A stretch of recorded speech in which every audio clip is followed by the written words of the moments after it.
Ready to dive into the world of Canadian firearms licenses. Awesome.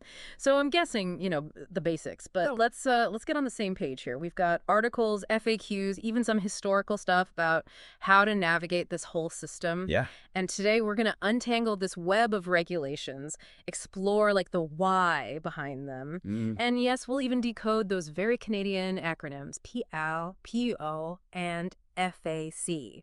It's really interesting how those licenses actually act like a timeline, Fairly. reflecting how Canada's attitude towards firearms has kind of shifted over the decades. Exactly. We're not just talking rules and regs. We're No. talking about cultural evolution. Yeah, But first, let's get those acronyms straight. absolutely. Okay, to set the stage for our deep dive. So the PLs, Okay. Possession and Acquisition License, is your essential key to owning firearms in Canada today. Gotcha. It's valid for 5 years and requires you to successfully complete the Canadian Firearms Safety Course, also known as the CFSC. The PAL, your modern-day golden ticket.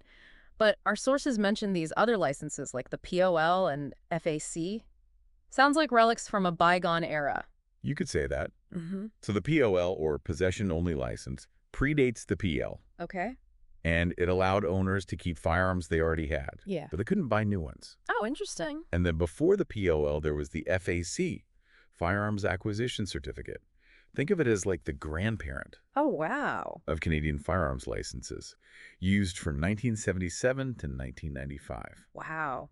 Thinking about the history of these licenses really puts things into perspective. Yeah. But let's not get stuck in the past. Yeah. It's the PL that matters most today. The POL is at the heart of responsible gun ownership in Canada.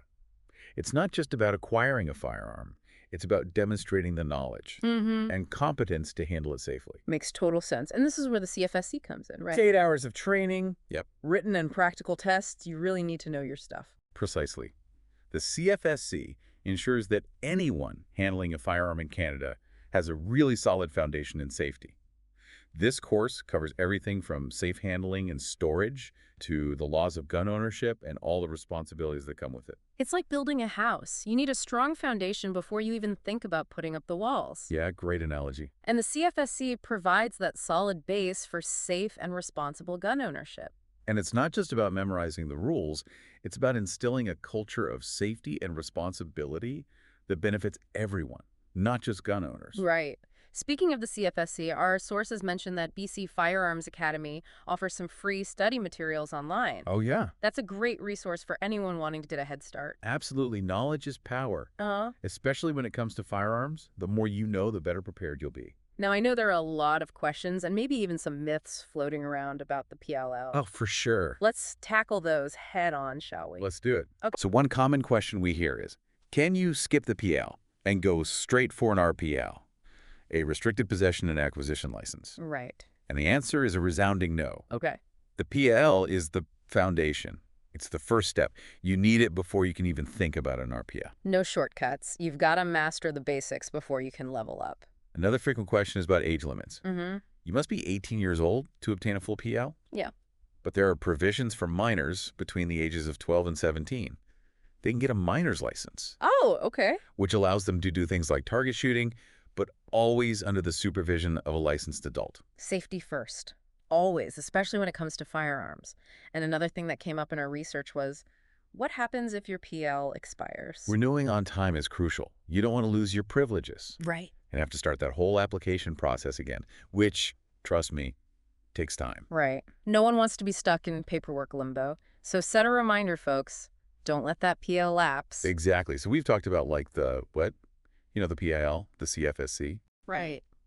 But let's dig into the why a little bit. Okay. Our sources suggest there's sometimes a perception that getting a PL is, like, intentionally difficult. Yeah. Like the government's trying to make it impossible to own a gun. Yeah, I've heard that too. Like it's a bureaucratic obstacle course or something. But if you look at it historically, Canadian gun control has evolved over time, Mhm. often in response to, certain events or changing social attitudes. Yeah. And the current system, with its emphasis on training and vetting, aims to strike a balance, Right. ensuring public safety, but also respecting the rights of responsible gun owners. So it's less about like preventing people from owning guns and more about making sure they do it safely and responsibly. Exactly. And that brings us to the background check. which is a key part of the PL application process. Our sources indicate it's pretty thorough. I bet. What exactly does that involve? It's a multi-layered process that's Um, conducted by the RCMP. They'll look at your criminal history, verify your identity. Even conduct interviews with your references. So they're really getting a comprehensive picture of the applicant. They are. And there's another aspect that often raises questions, and that's a mental health check. Yeah, what does that entail? It sounds a little bit sensitive. It's designed to assess the applicant's overall mental well-being, kind of their suitability for firearm ownership. And the RCMP uses a specific questionnaire, and they may even consult with medical professionals if they need to. So they're looking for any red flags that might indicate a risk Yeah. to the applicant or to others. Exactly. And it's really crucial for applicants, to be honest, throughout this entire process. Oh, yeah. Any attempt to withhold information or give false details, that can lead to an immediate denial. Yeah, honesty is paramount here. It's not worth jeopardizing your application or, more importantly, compromising safety. Absolutely. Now let's kind of switch gears a little bit and talk about the types of firearms you can actually own with a PAL. Okay, this is where things get interesting. Our sources mention a distinction between non-restricted and restricted firearms. You're right. So a PAL allows you to own non-restricted firearms, which include a lot of common rifles and shotguns used for things like hunting or sports shooting. So the kind of firearms you might find at a range or use during hunting season. Exactly. But to acquire restricted firearms, things like certain handguns or semi-automatic rifles, you'll need that RPL we talked about earlier. And remember, you need that PIL foundation before you can even apply for an RPL. Absolutely. And the RPL requires an additional safety course and has stricter storage requirements, all in the name of public safety. Yeah, makes sense to have additional safeguards in place for firearms that are considered restricted. Now, just stepping back for a second, it's important to acknowledge that gun ownership is a very complex issue. There are very diverse perspectives on it. For sure, it's a topic that can definitely spark some debate. And while this deep dive is focusing on the mechanics of the licensing system, we can't forget that there are broader societal conversations happening around gun control and ownership rights. Right, conversations that are often fueled by deeply held beliefs Yeah, and personal experiences. exactly. We've touched on the history, the regulations, the different types of firearms. Yeah. But what does it all actually mean for the individual? How do these regulations actually impact the lives of everyday Canadians? That's a great point. Let's kind of bring it down to a personal level. We've covered a lot of ground. But I think it's important to bridge the gap between these regulations and the real-world experiences. We've explored the ins and outs of the Canadian firearms licensing system, but now I'm kind of curious, how do these regulations actually play out in the real world? Yeah. Our sources hint at some pretty diverse experiences and motivations when it comes to actually owning firearms in Canada. It's fascinating to consider the different contexts, isn't it? Mm-hmm. Like for someone who lives in a rural area, a farmer, for example, Yeah. a firearm might be an essential tool Oh, absolutely. for protecting their livestock from predators. Their PL isn't just about complying with the law. It's literally integral to their livelihood. Right. It's about a connection to the land, Right. the tradition that could even span generations. Precisely.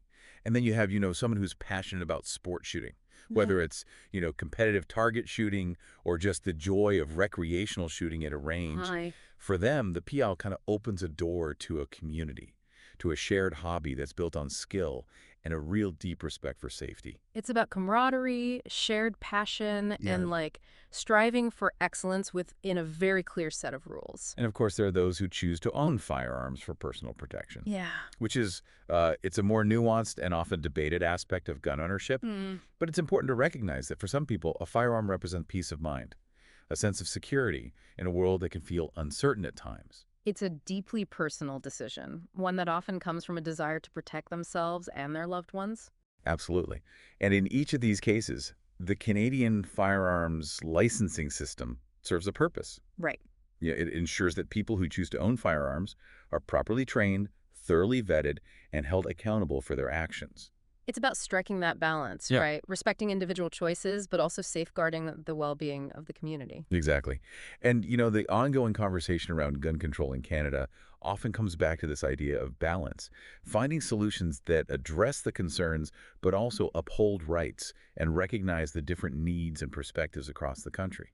This deep dive with its exploration of the licensing system, the historical context, all the nuances of the regulations, it's all about giving you, the listener, the knowledge to navigate this complex issue. Knowledge is empowering.